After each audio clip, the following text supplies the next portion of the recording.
Hey everyone, Andrew Hess here.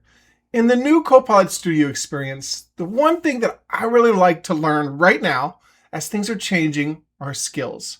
I have used them with Claude before and GitHub Copilot, and you can also do skills in Cowork. Today I want to talk about what is a skill, why should we use a skill, when should we not use skills, and some of the best practices that I've found out when using skills. I already created a video last week with a skill to create a skill. So let's go ahead and let's jump in and let's look at some of these skills.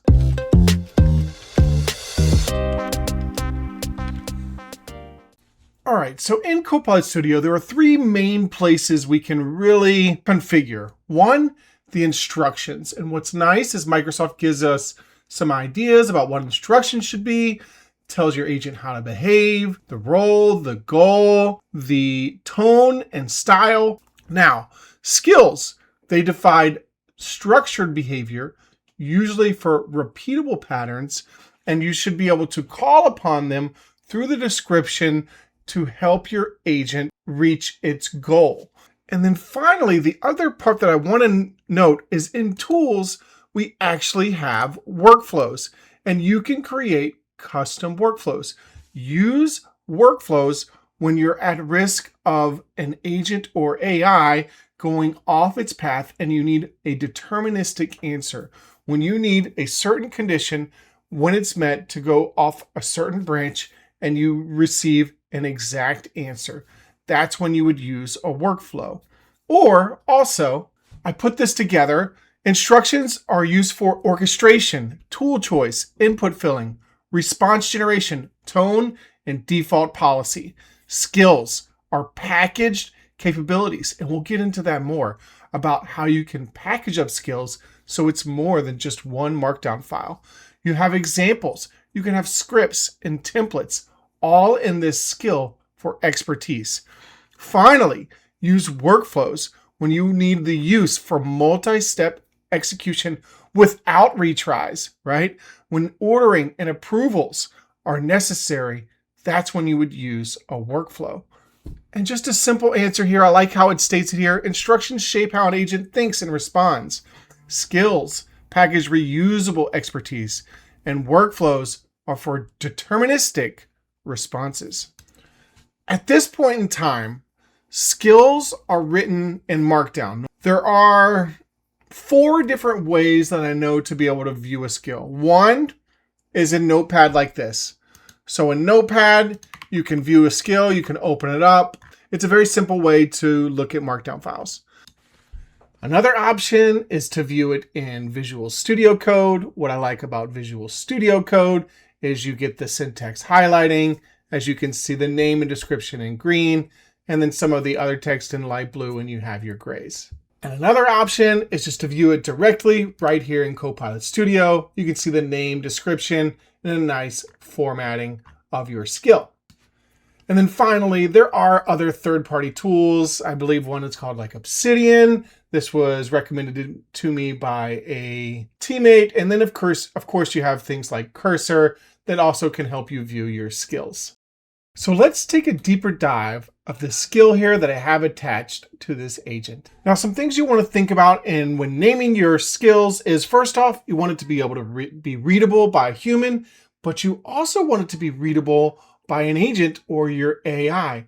Remember, it's going to look at your name first, and then it will look at your description in order to orchestrate. So the more simple a name, the more concise your name is, the more exact your name is, the faster your agent is going to orchestrate. And remember, ambiguity does matter here. You don't want 2 skills that have very close names or very close descriptions, else the model will not know which one to retrieve. Now, once you have a good name that you can understand, that your AI can understand, and that is not ambiguous, the next thing you want to focus on is in the description.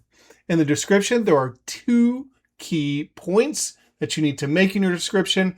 First, you need to say when the description will be called. For example, use this when the user wants to create a skill.md file. Secondly, you need to identify what the skill does. It creates a simple skill.md file using the example template format. Now, Once you have a good name, an unambiguous name, one that you can understand and that AI can understand, and you have a description that says when it's triggered and what it does, then you can work on your instructions. Now for me, I have a couple different ways that I have generated instructions. Normally, I do not manually write them, although you can do that in the new Copilot Studio. They give you some nice instructions on what is expected when you manually write some instructions. But what I do is either I use the skill that will be attached to this YouTube video, will help you generate skills, or you can go straight to GitHub Copilot, which also can help you generate skills.md files. And when you think about this, your instructions should be short and concise. Very, very simple. Why? Because as it is doing its agentic loop, this will consume credits, it will count as consumption, and your skill will only be called on when it's asked upon by the user, right? So remember that. Your instructions happen in the agentic loop over and over again. Your skills are called upon when they are needed.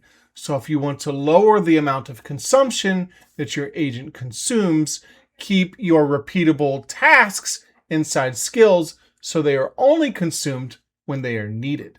So I put another slide together about when not to use a skill.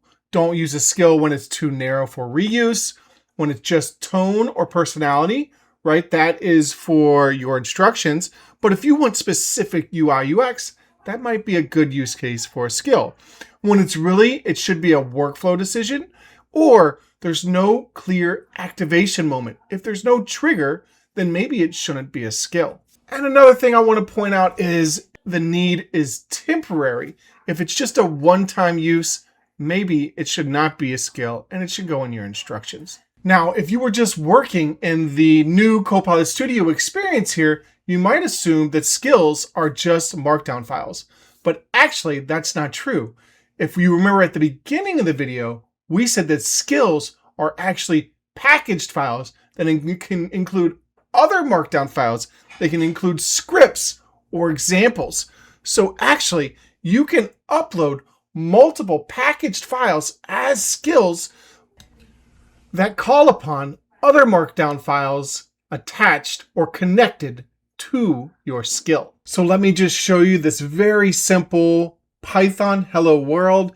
It does have a very simple, very custom math equation just to show that, hey, yes, this is pulling directly from our skill. So we have a very simple skill that just runs our Python that we upload with our skill. All right, so we have uploaded a simple skill package now with a Python script and our skill.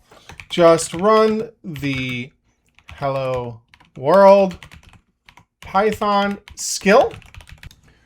You can see the skill.md file here, and then also a very simple Python file. Let's go to preview, run the skill, go ahead and click send. Now it should say exactly what we wrote in Visual Studio Code. It's pulling in our skill. It should say, hello, this was written by our exact Python code. Simple algebra, solve the equation, and does the equation. And finally, the answer is 6, straight from our Python script. Now there's infinite numbers of possibilities now that we can pull in code with our skills. I'll leave that up for you or another video in the future. But now that we can pull in Python code or other types of code, maybe even some JavaScript, the world is yours. And I can't wait to see what you do next. But I just wanted to show that you can package skills with Python code or extra markdown files. And soon there may be other available options, but we'll get into that into a later video. Now, my name is Andrew Hess. I am part of the CAT team, the Copilot Acceleration team. So if you have any ideas about why you think skills could be better, some new functionalities that we could introduce, or things that you think that skills suck and this will never work, I don't mind. Leave a comment. Let me know. I have a lot of ideas that are coming in the future, and I can't wait to hear some of yours. I'll see you next week.